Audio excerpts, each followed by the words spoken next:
हरि ओम सर्वेभ्यो नमो नमः सुस्वागतं च अद्य वयं दशमश्रेण्याः संस्कृतसाहित्यमञ्जरी इति पुस्तकस्य एकैकविभागः पठिष्यामः। अस्याम् एकैकिकायां शिशुवात्सल्यम् इति एका अस्ति, तस्मिन् विषये पठिष्यामः। तर्हि शिशुवात्सल्यम् इति शब्दस्य को अर्थः? शिशोः वात्सल्यं शिशुवात्सल्यम् अर्थात शिशुर वात्सल्य ममता। तेबे ये विषय पढ़िया पूर्व प्रथम देखिनवा प्राक सूचना। कविकुल ललाट मुकुटमणि कालिदासः समग्र विश्वे महाकवि रूपेण सर्वैरद्यापि स्वीक्रियते। कविकुल ललाट मुकुटमणि अर्थात कविकुलस्य ललाट मुकुटमणि कः? कालिदासः। तेबे कविकुलर ललाट मुकुटमणि हेचुंती कालिदासः। समग्र विश्वे समग्रम विश्वम तस्मिन् कर्मधारय समासः भवति। समग्रस्मिन् विश्वे महाकवि रूपेण महान कवि कर्मधारय समासः भवति। महाकवेः रूपं तेन महाकवि रूपेण षष्ठी तत्पुरुष समासः भवति। सर्वैरद्यापि सर्वैः प्लस अद्य प्लस अपि सर्वैरद्यापि समस्तଙ୍କ द्वारा आज मध्य स्वीक्रियन्ते स्वीकार करा जाइछि। तेबे महाकवेः कालिदासस्य अनन्य प्रतिभया रचितेषु काव्येषु अभिज्ञान शकुन्तलं नाटकं रम्यत्वा सर्वजनादृतं भवति।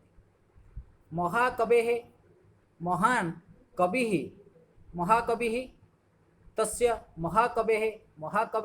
षष्ठी तत्पुरुष समासः भवति। महान कवेः कर्मधारय समासः भवति। कालिदासस्य सम्बन्धे षष्ठी विभक्ति भवति। अनन्य प्रतिभा प्लस तया अनन्य प्रतिभया भवति कर्मधारय समासः।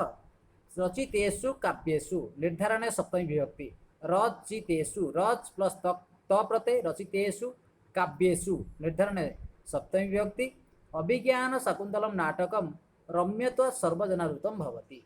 यही अभिज्ञान शाकुन्तलं नाटकटी सुंदर होइथिबारु सर्वजने आदृतम सर्वजनादृतम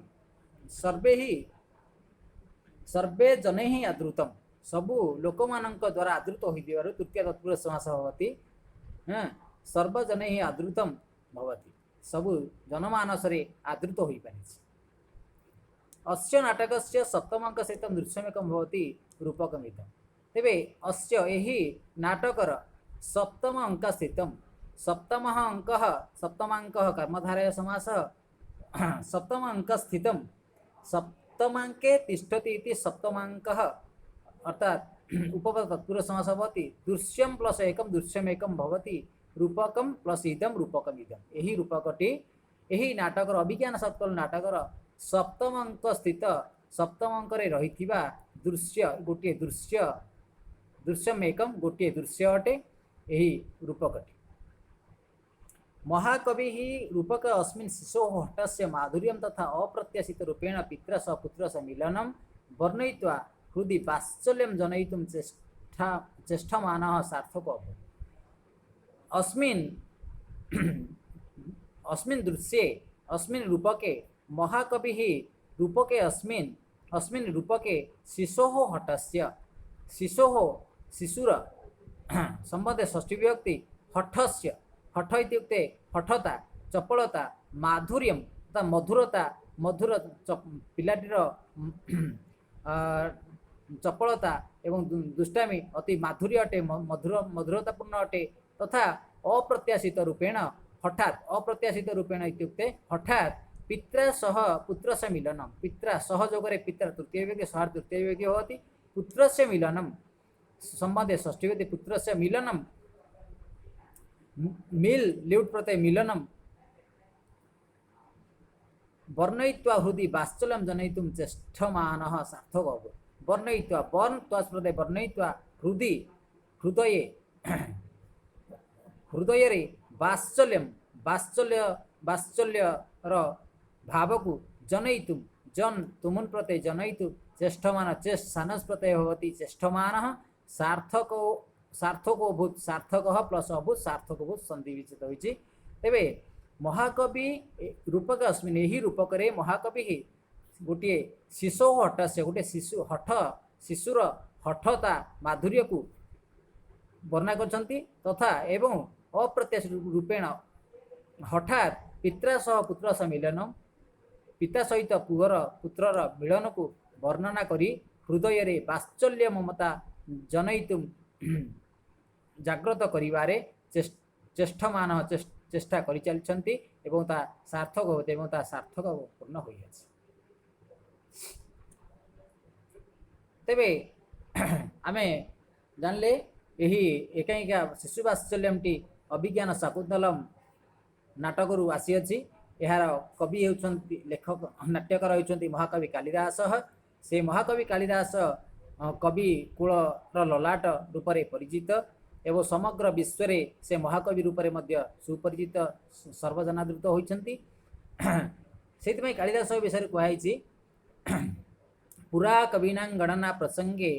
अनामिका अधिष्ठिता कालिदास अद्यापि ततुल्यतुल्य कविर भावात अनामिका सार्थवती बभूव। आज पर्यंत से महाकवि कालिदास सदृश कौन कवि सृष्टि होई नथिबारु से अनामिका अंगुली रे गणना करा जाउची महाकवि कालिदास को। सर्वप्रथमे कवि मान गणना प्रसंग रे सर्वदेव महाकवि कालिदास गणना आसे सेतिपई तांकु अनामिका अंगुली रे अवस्थित कराइछि अधिष्ठित कराइछि। तेबे एही अभिज्ञान शाकुन्तलम नाटकर संक्षिप्त विषय वस्तु प्रथमे जानि नबा। तेबे एही अभिज्ञान शाकुन्तलम नाटकटी कणु आश्रम आरंभ होता है। यही कणु आश्रम रे कणुंकर पोषित पुत्री शकुन्तला तांको सहित रहता है। शकुन्तला होती विश्वामित्र एवं मेनकांकर पुत्री एवं मेनका तांको जन्म दे गोटे तपोवन रे छाड़ी पळाई जाइतिले। ता परवर्ती समय गोटे संकुत पक्षी द्वारा ये शकुन्तला पोषित होइतर तांको नाम पड़ितिला शकुन्तलम शाकुन्तलम। एवं सही कणु आश्रम रे शकुन्तला बसवास करिवा समय कणमुनि तीर्थाटन बाहरी जाइछन्ति। से समय राजा दुष्यंत हस्तिनापुर राजा दुष्यंत मृगया करिवारे वन को प्रवेश करिछन्ति। सही वन मध्य रे कणु आश्रम रे पहुँचन्ति दुष्यंत एवं से दुष्यंत शकुन्तला को से कणु आश्रम रे देखिछन्ति एवं तांको प्रति तांकर प्रेम भाव जागृत होइछि। एवं प्रेम भाव जागृत होया फल तांको सहित गांधर्व विवाह मध्य करिछन्ति। एवं गांधर्व विवाह करिवा अवस्था रे से गर्भवती मध्य होइछन्ति। एवं किछि काल अतिक्रांति दुष्यंत निजर राज्य को फेरी जा पई बाहरिछन्ति। कारण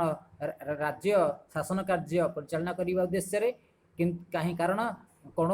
मुनि तीर्थाटन जाइछन्ति। तेणु तांको अनुपस्थिति रे शकुन्तला विवाह कर राज्य को नहीं जीवा अनुचित हेब बोली मन करी से बाहरी जाइछन्ति एवं तांको प्रतिनिधि दैछन्ति जे मु कण महर्षि प्रत्यागमन करिवा परे मु आसी तुमको एठारु नहीं जीवी। तेबे किंतु एही परि भाव दुष्यंत पळाई जाइछन्ति एवं शकुन्तला दुष्यंतक भावना रे निमग्न हो जाइछन्ति। एही समय रे आछन्ति ऋषि दुर्वासा। दुर्वासा शकुन्तला को देखि आह्वान करिछन्ति हेले से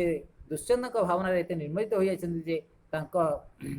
डाक तांको शुभा जाई नाही। तेणु दुर्वासा ऋषि रागरे क्रोधरे तांको एही अभिशाप दे दैछन्ति। अभिशापटी हेउछि तुमे जहाँ विषय चिंता करछ से तुमको दिने न दिने भूली जीव। एही अभिशाप सुनिया क्षणी शकुन्तला भयरे दौड़ी आसी दुर्वासा ऋषिंकर पादरे नमस्कार करी क्षमा प्रार्थना करछन्ति एवं कहिछन्ति हे महाऋषि एही पापर मोचन किपरि हे परिबे पापर किपरि रक्षा पाई परिबे से विषय मते किछि कहंतु। तापर दुर्वासा ऋषिंकर राग शांत हो जाइछि एवं राग शांत होवा क्षणी कहिछन्ति एहार किछि उपाय नाही। जदि तुमे कहूछ अनुरोध करूछ तेबे जदि तुम पाखरे किछि सेही जहाँ विषय चिंता करछ तांकर जदि किछि चिन्ह रही तेबे तुमे से तुमको से चिन्ह द्वारा ही चिन्हि पारिबे। तेणु दुष्यंत जेतेबे तांको आदर विवाह करछन्ति से समय रे राजा दुष्यंत तांको नाम खोदित गोटे मुद्रिका शकुन्तला को उपहार सदृश प्रदान करथिले एवं परवर्ती समय रे सेही मुद्रिकाटी को देखि शकुन्तला को से चिन्हि पारिछन्ति। ता परवर्ती समय कण महर्षि निज आश्रम को फेरी आसछन्ति। आश्रम को फेरी आसीबा समय रे जानि पारछन्ति तांकर दूरदृष्टि द्वारा जापारे जे शकुंतला दुष्यंत को बह कर से गर्भवती होती। यही समय फेरी आसी शकुंतला को दुष्यंत राजदरबार को प्रेषण करने शिष्य मान सहित प्रेषण कर दुष्यंतर दुई प्रिय सखी थे जड़े प्रियपदा और अनुसया एवं से विदाय नहीं आश्रमवासी विदाय नहीं आश्रम शिष्य मान सहित शकुंतला दुष्यंत राजदरबार फेरी जाती किंतु सेठार जाई राजदरबार उपस्थित होई जेतेबेले तांकर परिचय देइछंती दुष्यंत दुर्वासांकर अभिशाप फल चिन्ह पारि नाहंती एवं ताको प्रत्याख्यान करछंती बहुत भर्त्सना करछंती जहा द्वारा कि बेश्या ए सब बहु अपशब्द मध्य व्यवहार करछंती जहा सुनी करी मेनका अप्सरा मेनका आकाशवाणी करछंती जे शकुंतला सहित तुमर प्रेम परिणय होइतिला एवं राजा महर ऋषि दुर्वासा द्वारा अभिशप्तग्रस्त होता तुम्हें ता भूली जाइएछ यहीपरि भाव यही से दुष्यंत तांको चिन्ह पारिछंती एवं ग्रहण कर यही कथाटी प्रकृत में महाभारतर उपाख्यान संगृहीत होती अभिज्ञान शाकुंतलम तेरे महाभारत यही भाव में वर्णना कराई किंतु महाकवि कालिदास ताहा से मुद्रिका बा चिन्ह द्वारा शकुंतला को चिन्हबार प्रयास करपरे शकुंतला जितेबाला मार्गरे शिष्य मान सहित जाती दुष्यंत राजदरबार को से मार्गरे गोटे पुष्करिणी मुख प्रक्षालन करने समय मूर्तिकाटी खसी पड़ी एवं गोटे माछ ताकू गिड़ी नहीं कालांते पहुँचते पाखे से मुद्रिका ना किसी कालांते गोटे धीवर से मछटी को मारी नहीं काटिया समय से मुद्रिकाटी पेटरू बाहरी नहीं राजा दुष्यंत को देखाई परवर्ती समय राजा दुष्यंत से मुद्रिका चिन्ह पारी शकुंतला को मन पकई शकुंतला खोजा को बाहरी जाती से समय जितेबले इंद्रासुर देवासुर संग्राम होती देवासुर संग्राम इंद्र दुष्यंत को आमंत्रण कर युद्ध साहाय्य करने से युद्ध साहाय्य कर जिते प्रत्यागमन कर ऋषि कश्यप आश्रम बुलायापी से मनरे आशा पोषण कर कश्यप आश्रम मरीच तांकर शिष्य थे तेरे से मरीच आश्रम को प्रवेश करने क्षणी से तांकर पुत्र भरत बा जार बाल्य नाम था सर्वदमन ता सहित देखाई ताकू देखी तांकर पितृ स्नेह जात होईची निजर पुआ परी मन हो परवर्ती समय तार परिचय पाइबा क्षणी शकुंतला परिचय प्राप्त होती निज पुत्र एवं शकुंतला सहित निज राजदरबार को प्रत्यागमन कर अभिज्ञान शाकुंतलम नाटकर संक्षिप्त परिचय। तेरे आम आगू पढ़ी नवा यही जो शिशु वात्सल्य मेकानिकाटी होची सप्तमंकर से पुत्र सहित तांकर किपरि साक्षात होईची तांकर किपरि मिलन होईची से विषय आम पढ़ा। ये होचंती राजा ऋषि दुर्वासा अभिशाप देउछंती शकुंतला को एवं कण महर्षि विदाय देउछंती एटारे दुष्यंत शकुंतला होईची एवं कण महर्षि तांको विदाय देउछंती एटी भरत राजकुमार शकुंतला पुत्र सिंह एवं विभिन्न हिंस्र जंतु सहित खेलुछंती एवं परवर्ती समय दुष्यंत एवं शकुंतला मिलन होईची यह होची अभिज्ञान शाकुंतलम नाटकर संक्षिप्त विषय वस्तु। आगू पढ़नवा नाटकटी पिले माने बुझिया पूर्व प्रथम आम गोटे मंच रंगमंचर कल्पना करिया पड़िबो तेबे ततः प्रविशति तपस्विनी भ्याम सह बालः ततः तापरे प्रविशति प्रवेश करुछंती तपस्विन भ्याम सह बालः तपस्विन शब्द तपस्विनी भ्याम दुई तपस्वी सहयोग सहार्थ तृतीय तपस्विनी भ्याम सहार्थ तृतीय बालः गोटे बालक प्रवेश कर रंगमंच मंच उपर को बालटी कहूँ जुम्भ्रस्व सिंह अर्थात पाटी खोल जुम्भ्रस्व इत्युक्ते पाटी खोल पाटी मेला कर दंतान्ते गणयिष्यामि दंतान्ते तब दंतान गणयिष्यामि मु तुम दांत गुड़ी को गणिबी अर्थात से बालकटी अति साहसी से सिंह सहित क्रीड़ा करुच्ची खेलुची तेबे से सिंह मान दांत गुड़ी को खेलिकी से तार आनंद नेउची तापरे प्रथमा तापसी कहउचंती अविनीत हे दुष्ट न अविनीत अविनीत नई तत्पुरुष समास हे अबुझा हे अवमान हे दुष्ट किम नो अपत्य निर्विशेषाणि सत्वानि पीडयसि किम न अपत्य निर्विशेषाणि नोपत्य निर्विशेषाणि सत्वानि पीडयसि। ए अपत्य निर्विशेषाणि अर्थात छोट सिंह सिंह शावक मानकु सत्वानि सिंह शावक मानकु किम पीडयसि कहीं पीड़ा देछु कहीं कष्ट देछु हंत हाय वर्धते ते सरम्भ तब सरम्भ अर्थात साहस वर्धते वर्धते वर्धातु हाँ बढ़िया उद्देश्य वर्धन उद्देश्य तेरे तुम साहस बढ़ी जाऊँ दिनकू दिन स्थाने कलु ऋषिजन सर्वदमन कृतम ते नामधेय स्थाने कलु यही स्थान यही आश्रम स्थाने इत्युक्ते आश्रमे खलु निश्चय भाव ऋषिजन ऋषि एव जन ऋषिजन ऋषि एव रूपक कर्मधारय समास भवति सर्वदमन सर्वेषां दमनं करोति इति तत्पुरुष समास सर्वदमन इति कृतं ते नामधेयः नामधेयं तुमर नाम तब ते इत्युक्ते तब तुमर इति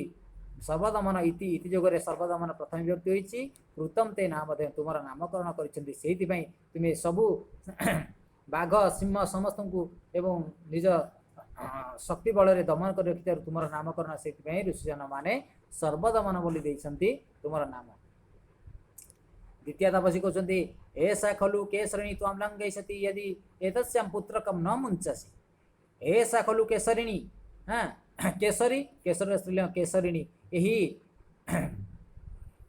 केसरिणी अर्थात सिंही यही ऐसा खलु सिंहरिणी यही सिंहीटी निश्चय भाव तां लंघयति तुमको गिड़ीदेव लंघयति लंघन कर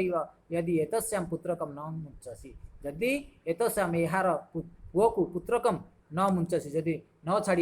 न मोचन न कर न छाड़ तेरे सहित यदि खेल तेरे कौन कर तुमको यही सिंही तुमको गिड़ीदेव बाल बालक भी कहूँ सस्मितम स्मृतेन सह वर्तमान सहार्थे बहुब्रीहि समास भवति सस्मितम ओहो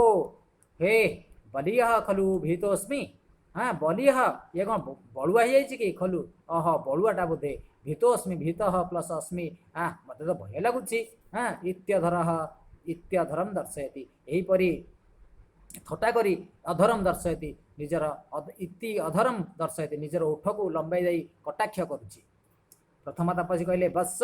हे पुत्र संबोधन प्रथमा एनम बाल मुगेन्द्रम मुच बाल मुगेन्द्रम ये छोट मृगाणाम इंद्र मृगेन्द्र मुगेन्द्रम अर्थात मृग मानकर इंद्र होते सिंह यही बाल है छोट शिशु सिंह को मुच छाड़ी दियो अपरम ते क्रीडनकम दास्यामि अपरम यार प्रतिबदल मु तुमको ते क्रीडनकम दास्यामि दानार्थे चतुर्थी ते तोया क्रीडनकम दास्यामि मु तुमको क्रीडनक खेलना देवी दास्यामि बाल तापर बालटी कहे कुत्र देहितम हे दिय दिय कौटी खेलना अच्छी देहितम दिय दिय बोली हस्तम प्रसारित यह कहीकि हाथटी प्रसारित कर देख पिले माने यहीपरि भाव में सिंह शिशुटी सहित सर्वदमन खेलुची दांत गणना पाटी खोली दौची सिंह सिंह कह पाटी खोल मुझे दांत गढ़ी यहीपरि समय प्रथम तपस्वी बारण करुपरि भाव में सर्व दमयती सर्वदमन तत्पुरुष समास भवति तेरे सर्वदमन यहीपरि भाव में महान साहसी थे एवं जितखोर थे बाल अवस्था हठ हठता चपलता बहुत थिला तेणु ये चपलता तपस्वी मानक एवं आश्रमवासी को अति आनंद प्रदान करुला। देख पिले माने यहीपरि भाव में सर्वदमन सिंह शिशु बाघ यही मान सहित आश्रम से कण ऋषि आश्रम रही मरीच ऋषि आश्रम रही खेलुले। तापर कौच द्वितीय तपसी सुब्रते हाँ शोभनम व्रतम जस्य सह बहुब्रीहि समास सुब्रते शोभनम व्रतम जस्याः सा सुब्रता सुब्रते संबोधने प्रथम विभक्ति होइछे सुब्रते न शक्य स वाङ्मात्रेण विरमयितुं न शक्य हाँ यह समर्थ हेब नहीं एष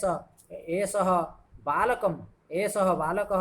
यही बालकटी को बालक यही बालक वाङ्मात्रेण वाङ्मात्रेण वारयितुं बार तुमन प्रते बार विरामयितुं ତାଙ୍କୁ ବିରାମ କରିବା ପାଇଁ ଅର୍ଥାତ୍ ବାରଣ କରିବା ପାଇଁ କଥା ଦ୍ୱାରା ତାଙ୍କୁ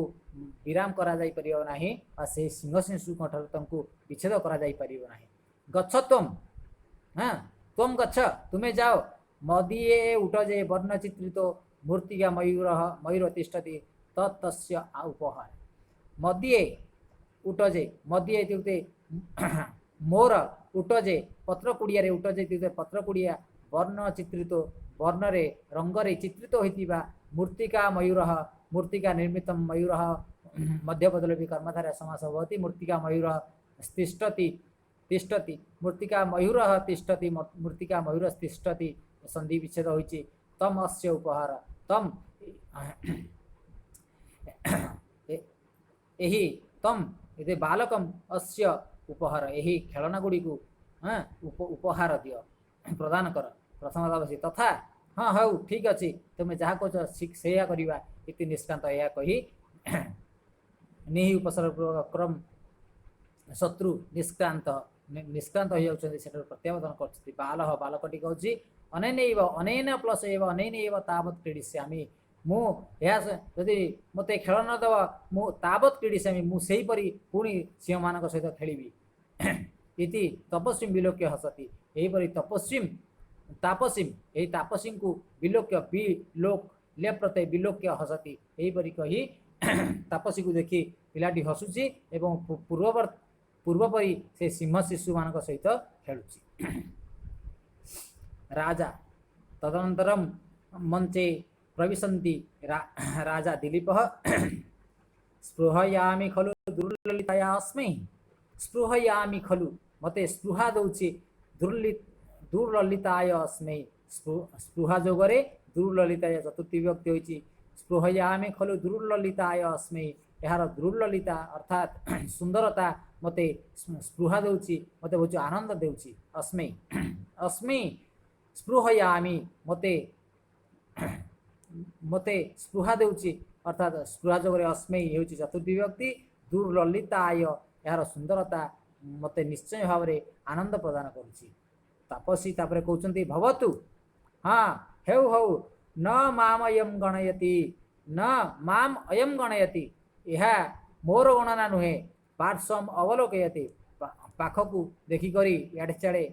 ଚତୁଃପାର୍ଶ୍ୱକୁ ଦେଖିକି ପାର୍ଶ୍ୱମ୍ ଅବଲୋକୟତି, ପାର୍ଶ୍ୱମ୍ ପ୍ଲସ୍ ଅବଲୋକୟତି, ପାର୍ଶ୍ୱମ୍ ଅବଲୋକୟତି ପାଖକୁ ଦେଖିକରି କୋତ୍ର ऋषि कुमार नाम, को अत्र कह प्लस अत्र ऋषि कुमार नाम, ऋषे कुमार ऋषि कुमार षष्ठी तत्पुरुष समास भवति। ऋषि कुमार, यही ऋषि कुमार मानक मध्यरु ये किए? राजानम, राजानम बलोक्य, राजा को देखिकरी कहउचंती किए? तापसी। तेबे यही ऋषि कुमार मानक मध्यरु ये किए बोली राजा को देखिकरी कहउचंती भद्रमुख, भद्रः मुखः जस्य सह बहुव्रीहि समास भवति। भद्रमुख एहि तावत् मोचय अनेन दुर्मोच हस्त ग्रहणे शिशुना बाध्यमानं बालमुगेन्द्र, एहि तावत् मोचय, एहि अर्थात एहि तावत् सही परी मोचय, ताकू टे मोचन कर, ताकू बारण कर, अनेन दुर्मोच हस्त ग्रहणे, ताकू दुहु मोचन हस्त ग्रहणे, ताकू बारण कर, टे जोर जबरदस्ती छड़े दियो शिशुना, यही शिशु को बाध्यमानम, बाध्यमानम बाध सानस प्रत्यय बाध्यमानम बालमुगेन्द्रम, यही बालमुगेन्द्र अर्थात यही छोट सिंह शिशु मान ठारू यही शिशुर हस्त को टे छड़े नियो बोली राजा को तापसी अनुरोध कर। राजा उपगम्य स्मितम, स्मितेन सह वर्तमानम, ता पाखक जाई हसी हसी मुरुकी हसी हसी अयि वो महर्षि पुत्र, हे महर्षि पुत्र, महर्षे पुत्र, महर्षि पुत्र षष्ठी तत्पुरुष समास भवति। किमित्येवम् आश्रम मर्यादा विरुद्धम आचरसि, किम इति एवं किमित्येवं, किम प्लस इति प्लस एवं किमित्येवं,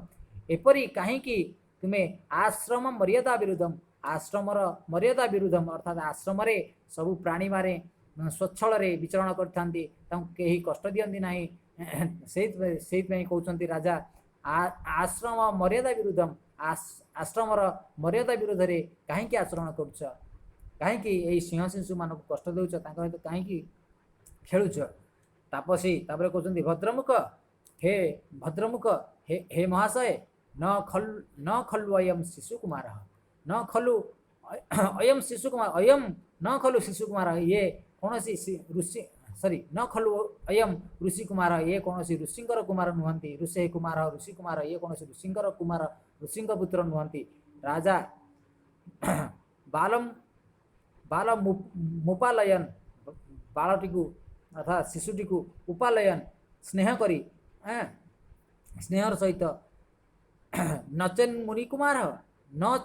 नचेन मुनि कुमार नचेत तेबे ये जदि मुनि कुमार नुहंती अयम ये जदि मुनि कुमार नुहंती अथ कोस्य गोत्र परिचय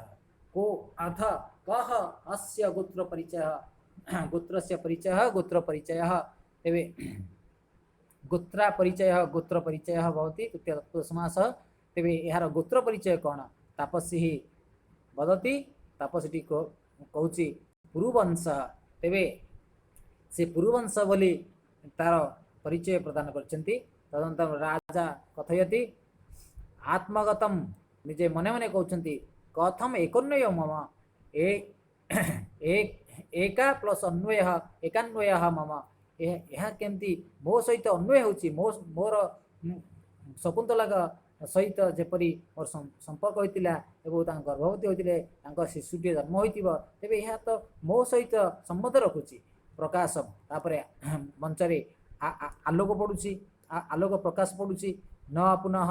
आत्मगत्या मनुष्याणामिदं स्थानं प्राप्तव्यं न पुनः आत्मगत्या पुणी मन मन चिंता कर न पुनः नले मनुष्याणामिदं ये स्थान को मु किपरि आसिली मने मने आपे आपे किपरि आसीगली स्थान को बोली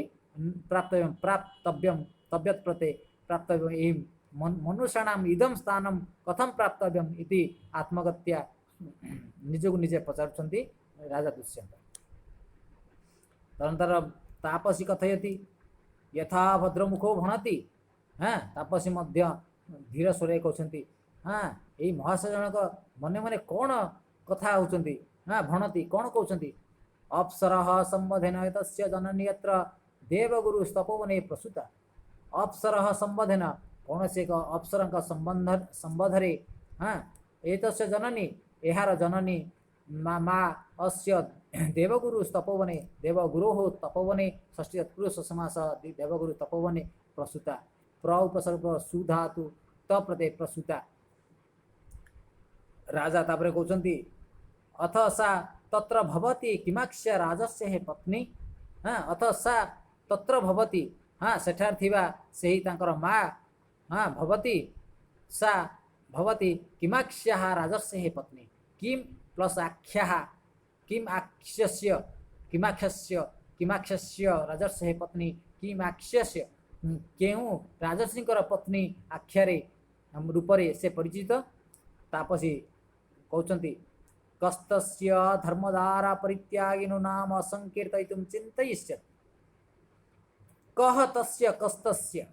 तस्य किए बा सेही धर्मधारा परित्यागिनो धर्मधारा धर्मपत्नी को परित्याग करिथिबा पापी नाम हाँ धर्मधारा परित्यागिन नाम नाम जगह प्रथम व्यक्ति धर्मधारा परित्यागिन धर्मधारा परित्यागम करोति जह सह धर्मधारा परित्यागिनो नाम नाम को संकीर्तयितुं समुपसर्ग किट धातु तुमन प्रत्यय संकीर्तयितुं चिंतयिष्यति किए बा चिंता करिबा तांकर नाम को ए तुंडरे मुखरे किए बा धरिबा से पापी लोकर जे निजर धर्मपत्नी को परित्याग कर दिसंती तब राजा कहते स्वागतम स्वागतम हे तुमर स्वागत इयम कथा मामेवं लक्ष्य करोति हाँ यही जो कथाटी तुम्हें कहूच यही कथाटी मत तो लक्ष्य कला मत लक्ष्य कहला परी मत लगुच मत कटाक्ष कला परी मत लगुच यदि तावदस्य शेषो मातरम नामतः पृच्छेयम अथवा नार्यः परदार व्यवहार यदि तावत् प्लस अस्य मुजदि अस्य एहि शिशोः मातरम शिशु मातरम षष्ठी तत्पुरुष समास भवति नामतः नाम को पृच्छेयम पचारे कि अथवा अनार्य परदार व्यवहार अथवा किंबा यह जो अन्य दारा दारा इत्युक्ते स्त्री व्यवहार अन्य विवाहित स्त्री विषय पचारिबा अनार्य हब अजुक्तियुक्त हेब न्यायसम्मत नुहे तेबे से कहते तापसी कौच प्रवेश्य मुरुन्मयूर हस्त तार द्वितीय तापसी प्रवेश करुँच मृत्तिका निर्मित मयूर हस्ता मृत मयूर हस्ता मृत्तिका निर्मित मयूर को हाथ धरी सर्वदमन हे शिशु शकुन्तलावण्यम प्रक्षस शकुन्तलावण्यम प्रक्षस शकुंद नामक लावण्यम पक्षी को खेलना को प्रक्षस देख बाल बाल सदृष्टि क्षेपम निजर सदृष्टि क्षेपम दृष्टे सह वर्तमान सदृष्टि क्षेपम निजर दृष्टि निक्षेप कले पुत्र वामे अम्ब से पुत्र अर्थात सर्वदमन माता नाम शकुन्तला थिला तुम सब कही शकुन्तला पक्षी को पक्षीटी माता को पालन कर नाम रखी शाकुंतलम से शकुंता लावण्यम जो शकुंत लावण्यम यही नामटी तापस द्वितीय तापसटी कही से समय हठात बालकटी सदृष्टि क्षेपम निजर दृष्टि निक्षेप कर कुत्रभावे अम्ब तर माँ को कथा मन पड़े से बालकटीर उभे उभे अर्थात उभय तापसी कहते नाम सादृश्यन वंचित मातृवत्सल यही बालकटी नाम सादृश्यन अर्थात ता माँ को नाम नामरु ही वंचित हो जाए मातृवत्सल से माँ को द्वारा ही लालित पालित होइछि नाम सदृश्यन वंचित मातृवत्सल यही बालकटी माँ को ठारू मध्य माँ को स्नेह वंचित हो जाइछि बोली कहउछि द्वितीय तापसी वत्स हे पुत्र अस्य मृत्तिका मयूरस्य रम्यत्वं पश्यति भणितो असि वत्स हे पुत्र संबोधन प्रथमा अस्य मृत्तिका मयूरस्य यही मृत्तिकया निर्मितः मयूर मृत्तिका मयूर मध्यबदल कर्मधारय समास भवति मृत्तिका मयूरस्य रम्यत्वं ये मृत्तिका मयूरर सुंदरता को पश्यति पश्यति पश्यति पश्य प्लस इति पश्यति पश्य देख भणितो असि मु कहूची भणित प्लस असि भणितो असि तापर राजा कहते आत्मगतम निजे मन मन चिंता करछन्ति किंबा संकोतलस्य माधुरक्षा कौन यही किंबा कौन बा शकुंतलस्य मातुरक्षा यार मांकर नाम कौन शकुंतला अथवा सन्ति पुनर्नामधेय सादृशानि अथवा सन्ति पुनर्नामधेय सादृशानि एहीपरि भाव अनेक शकुंतला नाम अनेक स्त्री मध्य रही थाई पारंती बोली मने मने चिंता कर बाल तारे बालक कहछि आर्य के हे आर्य हे महाशय रोचते मह्यम एष भद्रमयूरः इति क्रीडनम आदते रोचते तापसी कहते मते मह्यम रोचते रुच्यार्थम प्रियमाणे चतुर्थी विभक्ति भवति मह्यम रोचते मते बहुत रोचु पसंद लगुच एसम भद्र मयूर ये सुंदर मयूर खेलना गुड़ी को मते बहुत भल लगुच इति क्रीडनकम आदते यहीपरि भाव में कही क्रीडन जो खेलना मृत्तिका मयूर खेलना को आदते धरी नौ क्रीडनकम आदते क्रीडनकम मादते प्रथम तापसी कहते विलोक्य सोद्वेगम विलोक लेप्रते सोद्वेगम उद्वेगेन सह वर्तमान सोद्वेगम वेगेन सह वर्तमान सोद्वेगम आग्रह सहित देखिक कहते अहो रक्षाकरंडकस्य मणिबंधे न दृश्यते रक्षाकरंडकस्य अर्थात ताबीज रक्षाकरंडक जो कहुए पिलाटर मणिबंधरे बंधाई थाए कारण ताकू सब प्रकार विपद रक्षा करने जो ताबीज बंधाई थाए से रक्षाकरंडकस्य मणिबंधे न दृश्यते ये बालकटीर रक्षाकरंडकटी कहीं बा ताबीजटी तार मणिबंधे अर्थात अंटारे कहीं देखा जाऊ नहीं राजा अलम आवेगन व्यस्त हुआ नहीं ननु इदमस्य सिंह शावक विमर्दात परिभ्रष्टम ननु निश्चय हरे इदम प्लस इदमस्य सिंह शावक विमर्दात सिंह शावक सहित विमर्द खेल समय ता सहित गड़ागड़ी हवा समय परिभ्रष्टम खसी पड़ी परिभ्रष्ट प्रते परिभ्रष्टम इति रक्षा करंडकम ग्रहीतुम इच्छति। यह कही रक्षा करंडकटी से ताबिजटी को ग्रहीतुम ग्रहण करवा ग्रहीतुम इच्छति ग्रह तुमुन ग्रहीतुम इच्छति इच्छा कर उभे माँ खलु कथम ग्रहीतम मनेना माँ खलु धर नाई कथम ग्रहीतम अनेन यह किपरि ग्रहण करने इति विस्मयात् उरुनिहित हस्ते परस्परम अवलोकयता इति विस्मयात् विस्मय उरुनिहित उरु अर्थात निजर जंघ प्रदेश अंटा प्रदेश उरुनिहित हस्ते निहित रखिकरी हस्त को रखिकरी निजर उरु प्रदेश परस्परम अवलोकयत दुई तापसी दुई जन परस्पर को देखुचंदी। राजा राजा कहते किमर्थम प्रतिषिधा स्म किमर्थम कहीं प्रतिसर्ग सिद्धातु घय प्रति प्रतिषिधा स्म कहीं मत बारण करुच। प्रथम तापसी शुणतु महाराज हे महाराज आपण टे शुणंतु ए शुणतु महाराज महाराज शुणंतु ऐसा अपराजिता नाम शोधी अस्य जातकर्म समय भगवता मरीचेन दत्ता एवं से ही रक्षा करंडकम अर्थात ताबिजटी को अपराजिता नाम औषधि यही ताबिजरे अपराजित नामक औषधि या अस्य जातकर्म समय ये शिशुटीर जन्म होगा समय जातकर्म समय भगवता मरीचेन तथा भगवान मरीच महर्षि मरीच भगवान मरीच यह ताबिजटी को ये शिशुटी को प्रदान करते एताम किल माता पितरौ आत्मनं च वर्जयित्वा अपरे भूमिपतिता न गृह्णाति एताम किल यह किल इत्युक्ते वारणार्थे एताम किल यह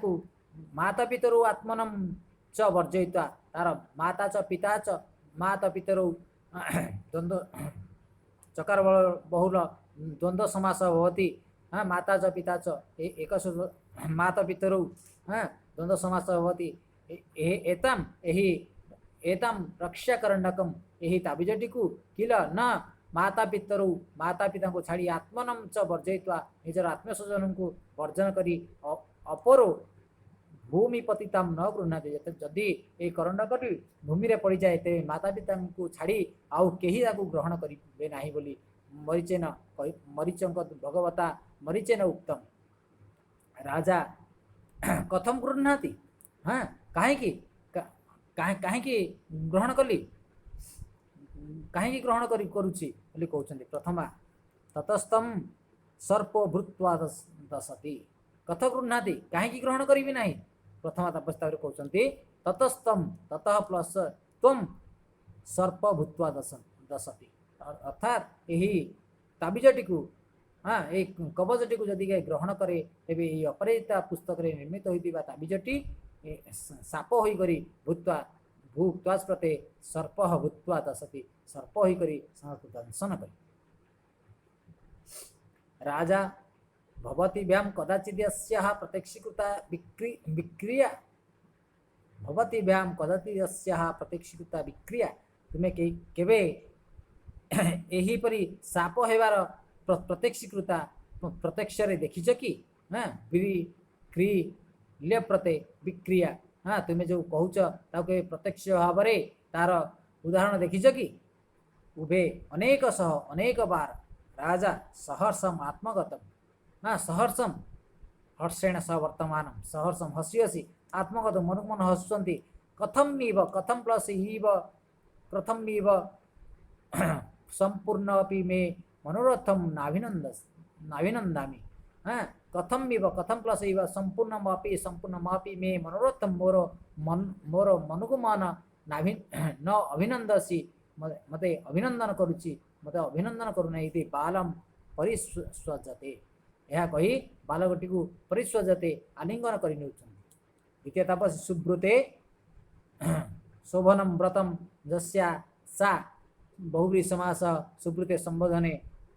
प्रथम व्यक्ति भवति एहि इमं वृत्तान्तं नियम व्यापृतौ शकुन्तलाई निवेदयामः। एहि आस इमं वृत्तान्तं एहि वृत्तान्त को नियम व्यापृतौ नियम पूर्वक नियम बी आंग प्रू नियम व्यापृतौ व्यापृतायै नियम पूर्वक शकुन्तलायै शकुन्तला को निवेदयावः शकुन्तलायै निवेदयावः शकुन्तला को निवेदन करिबा निवेदन चतुर्थ शकुन्तलायै निवेदयावः। आस दुई जन मिसी शकुन्तला को यही वृत्तांत को यही घटना को नियम पूर्वक निवेदन करिबा जणाइबा इति निष्क्रांति। यह कही उभे निष्क्रांत हो जाउछन्ति मंचरु पलायन करुछन्ति। बालः तापर बालकटी कहूँ मुंच माम अंबाया सकाशम गमिष्यामि मुंच माम मते छाड़ छाड़ माम मुंच अंबाया सकाशम गमिष्यामि मु माँ निकट को जीवी। राजा पुत्रक हे पुत्र मया सहैव मातरम अभिनंदिष्यसि पुत्रक मया सहैव मातरम अभिनंदिष्यसि मया सह आस मो सहित मातरम माँ को अभिनंदिष्यसि अभिनंदन कर अभिनंदिष्यसि त्वम अभिनंदिष्यसि तुम्हें अभिनंदन करिवा मो सहित आस तुम्हें माता को अभिनंदन करिवा। यह होची अभिज्ञान शकुन्तलम नाटकर सप्तम अंकर यही दृश्य गोटे दृश्य। एवं यहीपरि भाव सर्वदमनर तांको पिता दिलीप एवं दिलीप सहित पुनर्मिलन होउची एवं पुत्र तार माता पिता वात्सल्य ममता को प्राप्त होउची। हाँ वंचित होइदिवा ममता को पुणी प्राप्त होउची। यहीपरि भाव शिशु वात्सल्यम एकांकिकाटी अति सुंदर भाव में वर्णना कराई। तेणु आशा करुच्ची समस्ते बुझीपारे एकांकिकाटी को। तेरे आज एतिकी यहीपरि भाव दुष्यंत शकुन्तला सहित सर्वदमनर पुनर्मिलन होइछि एवं शेष राजा दिलीप शकुन्तला सहित सर्वदमन को नहीं निज राजदरबार को फेरी जाइछन्ति। तेबे एतिकिरे शिशु वात्सल्य एकांकिकार परिसमाप्ति घटुछि। धन्यवाद। नमो नमः। पुनर्मिलामः।